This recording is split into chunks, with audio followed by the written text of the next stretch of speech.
નમસ્કાર દર્શક મિત્રો. મિત્ર ચેનલના વિશેષ કાર્યક્રમમાં આપ તમામ દર્શક મિત્રોનું સ્વાગત છે. યુએફઓ યાની અનઆઇડેન્ટિફાઈડ ફ્લાઇંગ ઓબ્જેક્ટ એટલે કે એલિયન વિશે આજે આપણે વિગતે ચર્ચા આપણા મિત્ર વિશેષ કાર્યક્રમમાં કરવી છે. અને એના માટે વિશેષ વ્યક્તિને આપણે આમંત્રણ આપ્યું છે. એ વ્યક્તિ વિશેષ છે સાયન્ટિસ્ટ, ફિલોસોફર, પ્રોફેસર પુષ્કર વૈદ્ય. પ્રોફેસર પુષ્કર વૈદ્ય અમારા તમામ દર્શક મિત્રો વતીથી અને મિત્ર ચેનલ વતીથી આપનું સ્વાગત છે. Yes, thank you. એમનો આછેરો પરિચય મિત્રો તમને આપું. મુંબઈ સ્થિત ઇન્ડિયન એસ્ટ્રોબાયોલોજી રિસર્ચ ફાઉન્ડેશન એટલે કે IARF ભારતીય ખગોળ જૈવિક સંશોધન કેન્દ્રના એ મુખ્ય વૈજ્ઞાનિક છે. આવનારા 2 સ્પેસ મિશન બીજાયન વિનસ અને બીજાયન કોસ્મોસના એ ચીફ સાયન્ટિસ્ટ છે. એસ્ટ્રોબાયોલોજીના ફિલ્ડમાં દુનિયાના ગણના પાત્ર જે વૈજ્ઞાનિકો ગણી શકાય એમાંના એક છે. મારા કોમ્યુનિકેટર છે. 2006 થી સ્પેસ સાયન્સ રિલેટેડ IARC ના એન્ટરપ્રેન્યોર તરીકે પણ વિખ્યાત છે. આજે એમની સાથે મિત્રો ખૂબ મહત્વની ચર્ચા આપણે કરવા જઈ રહ્યા છે. Video swarming warships for nearly a week in July of 2019, then disappearing without a trace. Aerial phenomena. Videos which add fuel to the belief of some that we are not alone in the past, but the US government now confirms they are genuine. Area 51 ની તમે વાત કરીએ, એક area છે જેને seal કરી દેવામાં આવે છે. ત્યાં કોઈને જવા દેવામાં નથી આવતા. સેટેલાઇટથી પણ એની કદાચ તસવીર લેવામાં આવે તો એવું કહેવાય છે કે ધૂંધળી તસવીર આવે છે અને એવું કહેવાય છે કે એલિયન સૌથી પહેલા અહીંયા દેખાયેલા. આ એરિયા 51 શું છે એની થોડીક માહિતી આપણે દર્શક મિત્રો સુધી, ખાસ કરીને તુષારે સવાલ પૂછ્યો છે એના માટે. હા, બરાબર. સો તુષાર માટે જવાબ એમ છે કે ને ત્યાં યુએફઓ છે કે નહીં, ઓફકોર્સ સિક્રેટ છે તો they will always be denied. But એક મહત્વની વાત એ છે કે ત્યાં એક there is a gentleman, controversial છે બટ સ્માર્ટ છે, there is no doubt about it, Bob Lazar નામના.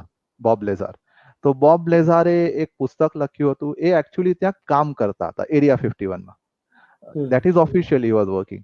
ને એમને કીધું કે yes, I have seen UFO technology being worked area 51 માં. હવે ઓફકોર્સ પેલું શું કહેવાય કે જ્યારે આ સબ્જેક્ટ મોર લેજિટિમેટ થશે, કદાચ 5 વર્ષમાં, 10 વર્ષમાં, 5 દિવસોમાં, ખબર નહીં, 25 જૂન સુધી એક રિપોર્ટ પાછી આવશે, ત્યારે વી વિલ કમ ટુ નો કે શું એક્ઝેક્ટલી એરિયા 51 માં શું હતું. કેમ કે હમણાં તો પેલું કહેવાય ને આપણે કે પેલું કેરેક્ટર એસેસિનેશન ચાલી રહ્યું છે કે પેલા બોબ લેઝાર એવું છે ને પેલું છે. બટ તમે વાત કરો તો ભાઈ માણસ તો એકદમ સરસ છે. So area 51 we have witness account, we have પેલું શું કહેવાય ને, આપણે પોતે લોકો ત્યાં જઈને દે લુક એટ ઇટ કે ફોટા પાડે ને બધું. એ એક્ટિવિટી તો ઘણી જ છે. It is documented. there is at least one weakness account વધારે પણ છે એનામાં. ને આ 2 વસ્તુઓ છે અને વેલ સિક્રેટ તો છે જ.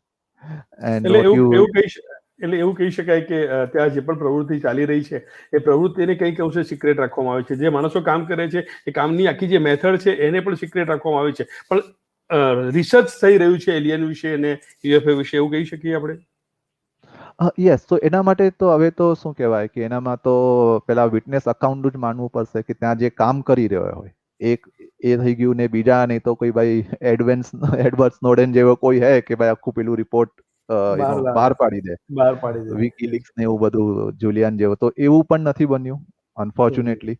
ને બીજું શું છે કે ભાઈ આજની તારીખમાં હું તમને કહું શું છે ને, પ્રજાપતિજીનો મારા ઘરમાં એક એલિયન છે. એમ તો હવે પ્રોબ્લેમ થઈ ગયો ને કઈ રીતે, how do you address this issue. તો એ આપણે દેટ કેનોટ બી ડન. તો હવે મારા ક્રેડિબિલિટીનો ઇશ્યુ બની ગયો. So if Bob Lazar says that એમને જોયું હતું, તો હવે પછી શું કરીએ? I mean either you trust him or you don't trust him. હા, પણ દરેક વાતની 2 જ વાત આવીને આવે કે કાં વિશ્વાસ કરો કાં છોડી દો. સર્વલે તે જ વાત આવે. બરાબર. પણ એનામાં એક વાત છે પ્રજાપતિજી, શું છે કે ઇફ ઇટ વોઝ એકદમ ક્લિયર, તો ડિબેટનો સવાલ જ નહીં આવવો જોઈએ. નથી આવતો. બિલકુલ. પણ સવાલ આવ્યો છે કેમ કે કુછ તો ગડબડ હે. જી. આને હવે એક બીજો અનિશ્ચિતતાનો સવાલ તુષારનો છે કે આખી પૃથ્વી પર માણસ જ એક એવું પ્રાણી છે જે આટલું વિકસિત થયું છે. શું માણસ એ એલિયનનો એક્સપેરિમેન્ટનો એક ભાગ છે એવું કહી શકાય? દાખલા તરીકે ભૂતકાળમાં એવું કહેવાતું હતું કે માણસની ઉત્ક્રાંતિ વાનરમાંથી થઈ. જ્યારે વાનર, ગોરીલા, એ જેની વાત કરીએ તો ભલે ઉત્ક્રાંતિ થઈ, વાનરમાંથી ગોરીલા બને, ગોરીલામાંથી ધીરે ધીરે માણસ બન્યો, પણ આજે ગોરીલા ત્યાંના ત્યાં જ છે. વાનર છે તો એ પણ ત્યાંના ત્યાં જ છે. માત્ર પરિવર્તન આવ્યું છે તો માણસમાં જ આવ્યું છે. વિકસિત થયો છે તો માણસ જ વિકસિત થયો છે. તો શું એવું કહી શકાય કે માણસ જે છે એ એલિયનનું એક એક્સપેરિમેન્ટ છે, એના દ્વારા સર્જન કરવામાં આવેલું, મતલબ એલિયન દ્વારા સર્જન કરવામાં આવેલો વ્યક્તિ છે માણસ? ના બરાબર. તો એકચ્યુઅલી છે ને આ બે બે પ્રશ્નો એકચ્યુઅલી જુદા છે. ઇન ધ સેન્સ કે આજે એવોલ્યુશન બાય નેચરલ સિલેક્શન જેને આપણે કહીએ એનો, તો આ એનામાં છે ને એક આઈ થિંક કે એનો ગોરીલા ત્યાં જ છે ને, આપણે એટલીસ્ટ આપણે ચેનલ પર તો છીએ, તો એનામાં જે મેઇન જો ફરક છે એ ટાઈપનો છે કે ના, that is exactly how it works. Because આજની તારીખમાં તો એનો સમજાવવું બહુ એકદમ સિમ્પલ થઈ ગયું છે. જે COVID-19 નો જો ફર્સ્ટ SARS-CoV-2 જે આવ્યો જે ઇન્ડિયામાં, સમજો માર્ચ 2020 ની વાત છે, આજની તારીખમાં we are talking about delta plus variant એનો, પણ ભાઈ પહેલો વાલો છે જ ને, it has not disappeared as of now. તો that is exactly what has happen કે પેલું મ્યુટેશનમાં જે ફેવરમાં જો પકડી લીધું સો જેને ફેવર થયું ઓવરઓલ એનામાં, તો એ સ્પીસીસ તો આગળ વધશે. જે વેરિયન્ટ વધારે આગળ વધી ગયો, so it can evolve into totally different thing, જે આપણા કેસમાં બેસિકલી થયું. પણ એનો અર્થ એ નહીં કે બાકીના COVID-19 જે SARS-CoV-2 વાયરસ છે ગાયબ થઈ ગયા. એ તો રહેશે જ ત્યાંના ત્યાં, હમ લોગ આગે નિકલ ગયે એ રીતે. તો દેટ ઇઝ વન આન્સર.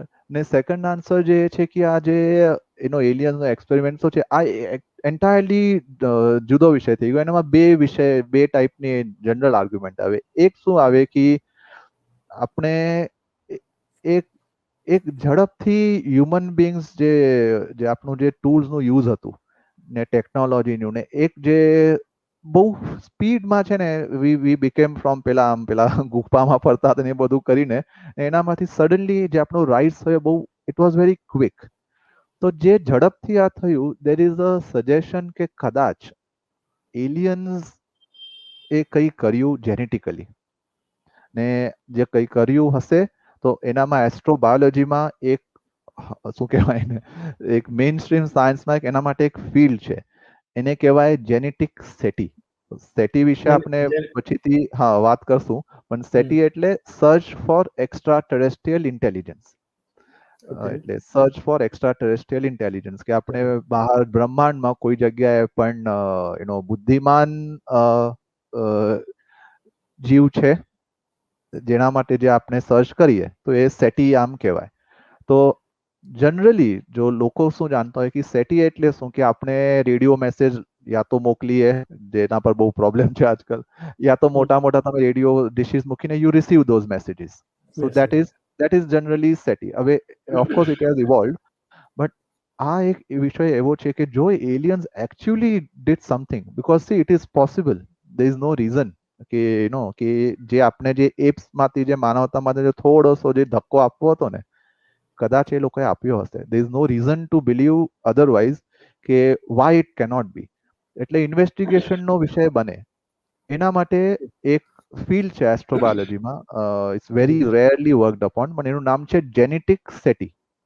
એટલે હ્યુમન ક્રોમોઝોમને લઈને ને જે એપ્સના ક્રોમોઝોમ છે એ લોકોને સામ મૂકીને યુ ટ્રાય ટુ ચેક કે is there anything which is looking artificial. કોઈ પણ જીન અહીંયા ત્યાં છે કે જે નેચરલી નથી બેસતી. That is one thing. Other thing is કે જે લોકો કોડિંગ કરતા હશે એ લોકોને ખ્યાલ આવશે હું શું કહી રહ્યો છું, કે આ કોડિંગ જે પ્રોગ્રામર હોય છે ને એ લોકોને એક આદત હોય છે કે પેલા કોડમાં છે ને એ લોકો પોતાની નિશાની મૂકી દે કે મેને બનાયા હતા, એટલે આમ એ લોકોને આદત હોય છે. આર્ટિસ્ટ પેઇન્ટિંગ બનાવે તો નીચે પોતાની સાઇન કરે કે આ પેઇન્ટિંગ મારું છે. એ ટાઈપનો પેલા કોડ વાળા તો આટલું મોટું સોફ્ટવેર છે તો કઈ રીતે કરશે, તો એ લોકો they have this little habit.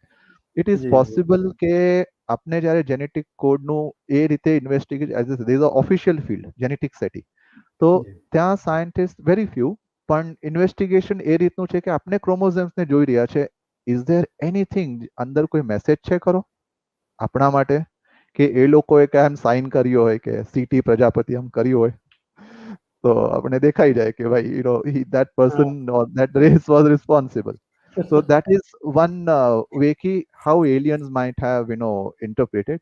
ને બીજું એક I don't know where the question is exactly, but બીજો એક કહેવામાં આવે જેને આપણે ઝૂ હાઇપોથેસિસ કહીએ કે એલિયન્સ એ બેસિકલી આપણે ઝૂમાં મૂકેલા છે ઘણા વર્ષ હોય કે ક્યારે પણ હોય કે દે ગોટ અસ એટલે રનિંગ ને એકવાર કે ચાલો એ લોકો માટે બસ એક ઝૂ તરીકે છે, પ્રાણીઓ મજા કરે છે, એ લોકોના મમ્મી પપ્પા આવીને જોઈ જતા હશે.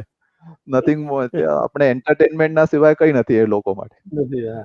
જી, which G. is very much also possible. There is no reason to believe કે it is not happening, કેમ કે possible.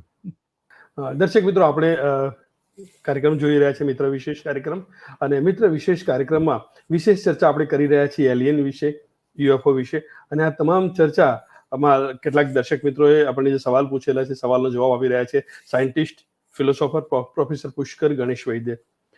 મિત્રો, ખૂબ આનંદની વાત એ છે કે જ્યારે આવી બધી ચર્ચા કરતા હોઈએ ત્યારે કેટલીક ડિસ્કવરી જેવી ચેનલોમાં, એમાં ખાસ કરીને ઇંગ્લિશમાં જ આ ચર્ચા ચાલતી હોય, ગુજરાતીમાં કે હિન્દીમાં આવી ચર્ચા એલિયન વિશે કે યુએફઓ વિશેની બહુ ઓછી જાણવા મળે. પણ આજે આપણે ચર્ચા ગુજરાતીમાં કરી રહ્યા છે, અને એ એટલા માટે પ્રોફેસર પુષ્કર ગણેશ વૈદ ગુજરાતી છે, અને સુરતમાં આપણે જ્યારે બેઠા છીએ અને સુરતની વાત કરીએ છીએ ત્યારે ખૂબ ગૌરવની વાત એ છે કે સુરતી છે, અને સુરતી હોવાના નાતે આપણને બધાને એના વિશે ગર્વ છે. અને એ બહુ સુંદર માહિતી આપણે યુએફઓ વિશે અને એલિયન વિશે આપી રહ્યા છે.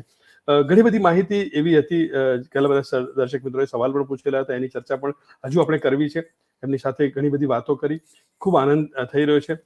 વૈદ સાહેબ, ફરી એક સવાલ અમારા દર્શક મિત્રોનો જે છે લઈ લઈએ આપણે.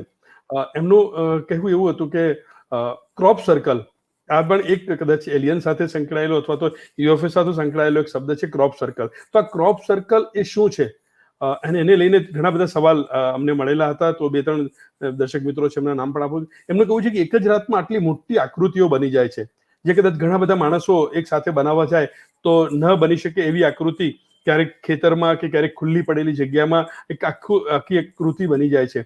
તો આ ક્રોપ સર્કલ એ શું છે? શું બધા ક્રોપ સર્કલ માનવ સર્જિત છે?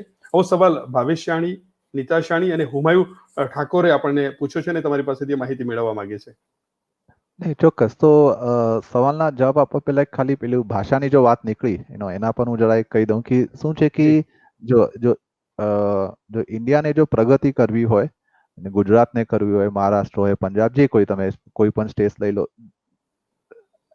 જો આપણે આપણા ભાષામાં સાયન્સની વાત નહીં કરી શકીએ ત્યાર સુધી પ્રગતિ નહીં થઈ શકે. વી કેનોટ લીડ ધ વર્લ્ડ. બિલકુલ અને સાચી વાત છે, એનામાં બિલકુલ સાચી વાત છે. કોઈ there is no doubt about that. About it. તો આ ઠીક છે કે આજે સોરી, તમને વચ્ચે હા તમને વચ્ચે રોકીશ. તમે માત્ર સાયન્સની વાત કરી, હું સાયન્સ સાથે બધાની જ વાત કરું છું કે આપણે આપણી માતૃભાષા જે છે, એ માતૃભાષામાં કોઈ પણ વિષયને લઈ શકીએ. માત્ર સાયન્સ નહીં, સાયન્સ, ટેકનોલોજી, કોઈ પણ વસ્તુ હોય, અને જો આપણે આપણી માતૃભાષામાં આની ચર્ચા વિગતે કરીએ તો જેને સમજવું છે એને જે સમજાવી શક્યા છે એ બંને માટે બહુ સારી રીતે હશે. અને કંઈક નવું એમાંથી મેળવવા માટે દર્શક મિત્રો પણ તૈયાર હશે, અને જે આપી રહ્યા છે એ તો તૈયાર છે જ. અને આ દરેક બાબત એબ્સોલ્યુટલી. માટે. ના, બિલકુલ, કેમ કે જે સારા વિચારો સાયન્સ એનાથી લેંગ્વેજનો શું લેવા દેવા. ને જી બીજી વાત બિલકુલ. એ છે કે એક જો જે રીતે તમને ઓફકોર્સ લોકો કહે કે ગુજરાતીમાં ફ્લુએન્સી નથી હમણાં. ઠીક છે, હા. ફ્લુએન્સીની વાત નથી, પણ વાત શું છે કે જો આપણે વાર્તાલાપ ગુજરાતીમાં નહીં લાવીએ તો it's a problem. And secondly આ ઇંગ્લિશને વધારે પડતું અનનેસેસરી મહત્વ અપાય છે. હા, પેલું એક બિઝનેસ તરીકે જોવા માટે, એટલે what can be better than સુરતના, કે હા, ઇંગ્લિશ જાણવાનું કારણ બિઝનેસનું કારણ છે, કેમ કે એનામાં આપણે બહારથી સર્વિસ મતલબ we can earn lot of money English જો જાણીએ તો. એના સિવાય શું ઉપયોગ ઇંગ્લિશ લેંગ્વેજનો? વાય શુડ વી બી એટલા માટે સો બોધર્ડ? પણ થયું શું છે કે જો મારી જનરેશન હોય કે ઓવરઓલ, હા, એક કાળ હતો કે શું હતું કે એ વખતે પેલું ઇંગ્લિશનું વધારે પડતું હતું. પણ હવે ઇન્ડિયા બદલાઈ રહ્યું છે. તો આઈ વુડ તો સજેસ્ટ કે જે કોઈ જોતા પણ હશે કે ભાઈ ઇંગ્લિશ તો ઠીક છે, ઇંગ્લિશમાં પ્રોબ્લેમ નથી, કે be very good at it, પણ જો ગુજરાતીમાં ઇક્વલી ગુડ થવામાં કોઈ વાંધો ક્યાં છે? પણ બંને બિલકુલ નથી. સો જ્યારે ગુજરાતી હોય, મરાઠી હોય, હિન્દી હોય, જ્યારે imagine what we will create ઇન્ડિયામાં, I mean so much to happen. તો આઈ મીન એક વાત નીકળી તો બીકોઝ આઈ ફીલ એનામાં મજા નથી. પેલું ઇંગ્લિશ ઠીક છે, હોવું જોઈએ, લેકિન અકેલા ઇંગ્લિશ ક્યું? તો માતૃભાષા કેમ સાથે નહીં? કેમ નહીં? આઈ કેનોટ હા, હા, અન્ડરસ્ટેન્ડ. આઈ બિલકુલ. Just cannot understand. તો એનામાં હવે ઠીક છે, પછી કોઈ દાડે એનામાં એવોલ્યુશનરી રીઝન્સ છે બધા, તો will take it letter. But આજે આપણો જે બેસિક જે પ્રશ્ન હતો ક્રોપ સર્કલ્સ નો, તો ક્રોપ સર્કલ્સ નું શું છે કે see we have evidence of some of them were fake. We absolutely no, ઘણા બધા પકડાયા છે ને 100% ખોટા છે.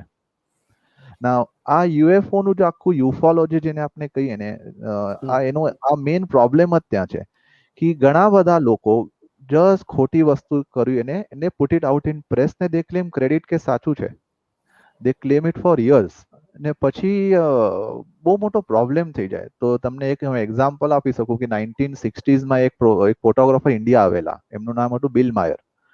નાઉ એ દિલ્હી ગયા અને ઘણા બધા ફોટા પાડ્યા. એ લોકોએ ઇન્ટરનેટ પર જોવા મળશે તમને, પેલું એમને ત્યાં યુએફઓ દેખાય ને એવું બધું, એઝ ઇફ કે પેલા આવ્યા નહીં કે યુએફઓ એમના માટે આમ પોઝ માટે તૈયાર થઈ ગયા. તો શું છે કે those photos scientifically speaking are also in doubt. બીજી વાત, ઘણા વર્ષો પછી એમના આઈ થિંક એમના પત્નીએ પુસ્તક પણ લખ્યું કે આ કયું the whole thing was a hoax. આજની તારીખમાં પણ એ કોઈ સંસ્થાના મુખ્ય છે, બટ ધ થિંગ ઇઝ કે it is not beyond doubt anymore જે કામ એમને કર્યું. The same thing applies to crop circles, that already we have lot of evidence કે ઘણા બધા જે ક્રોપ સર્કલ્સ છે એ just they are hoaxes, they are made. But ના હવે પાછી વાત આવી ગઈ સાયન્સની કે જ્યાં સુધી તમે ઇન્વેસ્ટિગેટ નહીં કર્યું, you cannot say yes or no, you can say I don't know. In fact સાયન્સમાં સૌથી વેલ નોન વાક્ય જ છે ભાઈ, આઈ ડોન્ટ નો. સો આપણે when we look at crop circles એ રીતે, હા ઘણા બધા જબરદસ્ત કોમ્પ્લેક્સ ક્રોપ સર્કલ્સ, યસ, ઘણા બધા ક્રોપ સર્કલ્સ જે we are not so sure exactly what happen. ને જે રીતે મેં પહેલી વાત કરી કે દેટ ડાઉટ જરા પણ નહીં રહેવો જોઈએ, જે નોર્મલ છે નોર્મલ છે, થોડું ગડબડ પાછી લાગે છે કે હાઉ કમ સો વે. ને એનું ટ્રેકિંગ છે ને જો આપણે ગૂગલ અર્થ આરામથી કરી શકીએ, ને ગૂગલ અર્થ પરથી જે ટ્રેકિંગ છે એનામાંથી we are able to sort of see કે બનાવ્યું છે ને છે. અને if you look at some of the શું કહેવાય એને સેટેલાઇટ્સ ઇમેજીસ જો આપણા પાસે જો ઘણા બધા એટલે પ્રાઇવેટ સેટેલાઇટ્સ યુ કેન આપણે you and I can also higher અને ચેક ધોઝ. તો no there is we have some evidence કે there were people involved, but there are certain cases જેનામાં it is not clear, and that is where the problem actually starts कि we should be able to explain एकदमથી બધું easily. That's not happening. So हो भी सकता है, but general scientific consensus right now is कि crop circles are man-made. Man-made. 100% not. ના બધાના ઉપર પેલું એક એસ્ટ્રિક્સ લાગેલું છે, કન્ડિશન્સ અપ્લાય, અને એટલા માટે subject is very interesting because we cannot say that also કે it is here. But as I said કે પીપલ ડેમેજ ધ સબ્જેક્ટ. હવે બધું આ ખોટું કરીને ઇટ્સ પ્રોબ્લેમ. ને પછી ઇફ ટુ ઇન્વેસ્ટિગેટ તો એના માટે ટાઈમ રિસોર્સિસ લાગે, તો how will you investigate now? So it becomes confusing. So Google Earth માંથી you and I can look at lot of things actually as cross circle. ઘણા બધા જગ્યાએ especially UK માં phenomena તો જબરદસ્ત છે. Lot of places you can see કે અરે within a day or two this has come. But well, how come it means it is aliens? પણ ઇશ્યુ ત્યાં આવ્યો કે ક્રોપ સર્કલ્સ ને એલિયન્સ નું શું સંબંધ હવે? ક્રોપ સર્કલ્સ બરાબર છે, ચાલો ખબર નહીં કઈ રીતે બન્યા. Now we can say कि भाई aliens बनावे છે, but well so and why science નું આવી ગયું દીવાર વચ્ચે. સવાલ એક બી આવે કે why બરાબર છે, yeah, so we don't know. ને એક શું છે ને પ્રજાપતિજી કે સાયન્સ જ્યારે અમે સાયન્સમાં કામ કરીએ, we are very comfortable with we don't know, કેમ કે ભાઈ 99% વસ્તુઓ તો ખબર જ નથી હોતી. But normally જે people outside of science છે they must know, અને they are not comfortable કે નથી ખબર. તો એ એક થોડો પ્રોબ્લેમ થઈ જાય. આપણે હમણાં એક સવાલની ચર્ચા કરી કે એલિયન માણસ એ એલિયનનું એક્સપેરિમેન્ટ હોઈ શકે, તો તમે બહુ વિસ્તારથી વાત કરી. તો બીજો એને લગતો જ એક સવાલ છે. આપણા શાસ્ત્રમાં એવું કહેવાય છે કે ભગવાન છે એ હંમેશા ઉપર, એટલે મતલબ કે આકાશમાંથી આવ્યા. આજે પણ આપણે કેટલાક શાસ્ત્રો અથવા તો મૂવી જોઈએ છીએ ત્યારે દર્શાવવામાં આવે કે ભગવાન ઉપરથી આવે છે. ભગવાન આપણે કહીએ છીએ કે ભગવાન ઉપર વસે છે. ઉપર ક્યાં? તો કે સ્વર્ગમાં. સ્વર્ગ ક્યાં છે? તો કે ઉપર છે. તો એલિયન પણ ઉપર જ, એટલે કે આકાશમાં ખગોળમાં છે.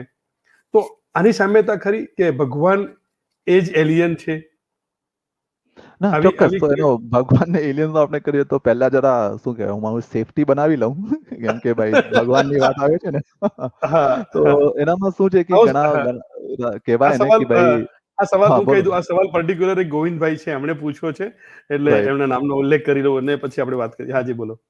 ના બિલકુલ ભાઈ ગોવિંદભાઈ તો આ બધું ગોવિંદનું જ તો કરી બધું એવું જ છે ને આ તો કારણ કે ગોવિંદનું કરેલું છે એટલે. એક્ઝેક્ટલી. તો હવે શું છે કે કહેવાનો મતલબ એ છે કે let me get the science out of it first. ઠીક છે કે ભગવાન, રિલિજન ને સાયન્સમાં ઘણા અનનેસેસરી શું કહેવાય ને બહુ બધું પેલું તફાવતો થતી રહે, હા તકરાર થતી રહે. એ બધી તકરારો ટોટલી ખોટી છે ને I thought I just establish to you કે આજના તારીખમાં આ તમારા સામે વાત કરું છું ભાઈ, ભગવાનમાં માને પુષ્કર? યસ. તમને પ્રોબ્લેમ છે એનાથી? right? So is Pushkar a good scientist? Of course, yes. Do you yes. have a problem? કહેવાનો મતલબ એ છે કે વેસ્ટર્ન સાયન્ટિફિક આપણે બીજા મતલબ આપણા જે એન્શિયન્ટ ગ્રંથોની વાત તો પછી કરશું કદાચ, પણ વેસ્ટર્ન સાયન્ટિફિક મેથડ પ્રમાણે કઈ રીતે હું ભગવાનનું કઈ how do I answer that question? ભાઈ મારા પાસે ડેટા જ નથી. હાઉ ડુ આઈ ટેસ્ટ કે ભાઈ ગોડ છે કે નથી? જો હું ટેસ્ટ જ નહીં કરી શકું તો એનો મતલબ એ થાય કે આ જે પ્રશ્ન છે is outside the capacity or jurisdiction or realm of science. એના બહારનો છે, એનાથી સાયન્સનો કોઈ લેવા દેવા જ નથી. તો સાયન્ટિસ્ટ માને કે નહીં માને એ ક્વેશ્ચન જ ખોટો છે. એનાથી હા તો ખોટું છે બિલકુલ. તો સાયન્સ ને ભગવાનનો પહેલી વાત કે કોઈ સંબંધ નથી. That is number one. So number two કે આ જે એલિયન્સ ને જે કનેક્શન, એ કનેક્શન ઘણી જગ્યાએ થયું છે, એસ્પેશિયલી વેસ્ટમાં થયું છે ને આપણા ત્યાં પણ પેલા શું કહેવાય ને, just because we had this શું કહેવાય પેલા આપણા પુષ્પક વિમાન હોય કે પછી ત્યાં ગુજરાતમાં યુએફઓ, ગુજરાતની વાત, સૌરાષ્ટ્રમાં એકચ્યુઅલી મહાભારત કાળમાં સૌરાષ્ટ્ર ત્યાં એક સૌંભ નામનું એક એ હતું એ લોકોનું, સૌરાષ્ટ્રની વાત છે. ઇટ વોઝ કોલ્ડ સૌંભ, ઇફ આઈ એમ રિમેમ્બર કરે, ઇંગ્લિશમાં SOM કઈ એનું એ હતું. પેલું આમ આ ટાઈપનું એક યુએફઓ, જે યુએફઓ એ યુદ્ધમાં ભાગ લીધો આપણા સૌરાષ્ટ્રમાં. મહાભારત કાળની વાત છે આ. તો કહેવાનો મતલબ એ છે કે ગુજરાત નોઝ અબાઉટ યુએફઓઝ બચપન સે. સો હવે એ કાળ મહાભારત એટલે કાળ કૃષ્ણનો પણ આવ્યો. હવે તમે કહો છો કે કૃષ્ણ ભાઈ રિયલ છે કે નથી, ઇટ બીકમ વેરી કોન્ટ્રોવર્શિયલ ત્યાં. બટ કહેવાનો મતલબ એ છે કે આ તો લખેલું છે, જગ્યા સાથે લખેલું છે, લખેલું કયા આર્મીઝ મહાભારતમાં આવ્યા, કયા નહીં આવ્યા, ક્યાંથી આવ્યા, and there was a leader દ્વારકામાં. ધીસ ઇઝ તો પાર્ટ ઓફ ધ હિસ્ટ્રી. હવે એનામાં ક્યાં એ છે, we are not clear. So the problem ક્યાં થાય છે કે વેધર એલિયન્સ આર ગોડ્સ, એ ટાઈપનો આ સવાલ છે કે હવે આન્સર છે કે જો આને જો તમે વેસ્ટર્ન અપ્રોચ લો ને તો થોડું ગડબડ થઈ જાય. But I give you that perspective કે વેસ્ટર્ન લોકો શું કહે કે ભાઈ તમે કયા, ખબર છે એકચ્યુઅલી ઇક્વેડોરને આઈ થિંક 2-3 આઇલેન્ડ્સ હતા ત્યાં તમે જઈને જે પેલા આદિવાસી ટાઈપના જે લોકો હોય, તમે ત્યાં જઈને કઈ પ્લેનમાંથી એવું કઈ નાખવું બધું એ ને દે લુક એટ ધ પ્લેન ને એ લોકોએ પ્લેન્સ ને જે કઈ નાખ્યું એ લોકોને ભગવાન બનાવી દીધા. આ હાલની વાત છે. સો ઇટ ઇઝ અઝ્યુમ્ડ કે ઓકે કે આપણે પણ આ લોકોએ જે કઈ દેખાય ભાઈ જે કંટ્રોલની બહાર છે એને ભગવાન બનાવી દેવાનો. બટ ધ થિંગ ઇઝ કે પ્લેન જોયું ને ઉપર, પોતે જ નહીં બનાવ્યું પ્લેન એ લોકોએ. તો ફિર હમ લોગો ને ક્યાં દેખા ઉપર પાછળના કાળમાં કે જો પુષ્પક વિમાન જે કહે ગણ્યા તો તમને જે પેલું સૌરાષ્ટ્ર વાળી તો પુષ્પક વિમાન પણ નથી, એનું નામ જ પેલું સૌમ નામનું નામ છે એનું, એક્ઝેક્ટલી યુએફઓ જેવું દેખાય. તો હવે ધ સિચ્યુએશન ઇઝ કે કેમ કે ધર્મનો ઇશ્યુ છે, સો આઈ વિલ બી કેરફુલ. પણ કહેવાનો મતલબ એ છે કે ગોડ એલિયન છે કે એલિયન ગોડ છે, હા, એ વિષયમાં એકચ્યુઅલી જ્યાં સુધી તમે સ્પિરિચ્યુઆલિટીને નહીં લાવો ઇટ કેનોટ બી આન્સર્ડ. કેમ કે જો સાયન્સને જરા વધારે પડતું ક્રેડિટ અપાય, કે સાયન્સ ઠીક છે, સાયન્સની રિસ્પેક્ટ એ માટે કે જે કાર્યક્રમના સ્ટાર્ટિંગમાં જે રીતે હું કીધું કે આ મારી સાયન્ટિફિક મેથડ છે, જે આના વિશે એક લિમિટેશન છે એની, એટલા બોર્ડર જે મારા લાઈન છે. लिमिट में पड़ते उसको कोई भी नहीं उसमें से किसी को नहीं छोड़ेंगे, જે લિમિટમાં પડશે, જે લિમિટની બહાર છે. સો એલિયન્સ ને ગોડ્સ નું તો ઘણું બધું, મતલબ જીસસ ક્રાઇસ્ટ એલિયન છે ચાલુ થઈને ઘણા બધા મંદિરોમાં એ છે પેલું છે. So it is true, but there is a possibility very much yes, કેમ કે આપનું એક એવોલ્યુશનરી એક થોડું ઇન્ક્લિનેશન છે કે આપણે સુપિરિયર ટેકનોલોજીને આમ ગોડ તરીકે એ રીતે જોઈએ. બટ એ આન્સર માટે માત્ર સાયન્સનું it is not enough, it is not even appropriate. મારા હિસાબથી તો there should be intervention of spiritual leaders. ને જો તમે એક બેને if you invite, you will come to know that they have something to say on the subject. And yes, જો હું તમને એ લોકોનો વ્યૂ જો કમ્યુનિકેટ કરું તો નહીં, એલિયન્સ આર નોટ ગોડ્સ એ લોકો પ્રમાણે. જી. Aliens are not gods. Yes, there are god like aliens, god like aliens. yes. Aliens, but yes. Alien જેને આપણે જો શું કહેવાય, તમે ઇસ્લામમાં અલ્લાહ કહી લો કે આપણે અહીંયા પેલું બ્રહ્માંડ કહી લઈએ, નોટ જી. ધેટ. એ reality Not that. that is different.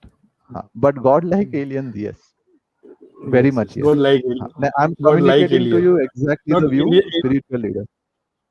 Yeah.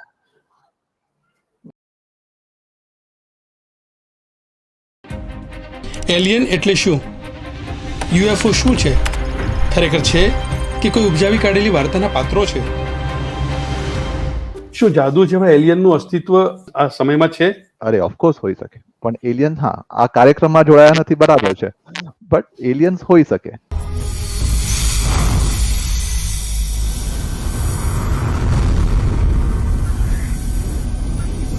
Aamir Khan જેવા એલિયન જો છે તો પછી એ ક્યાં છે?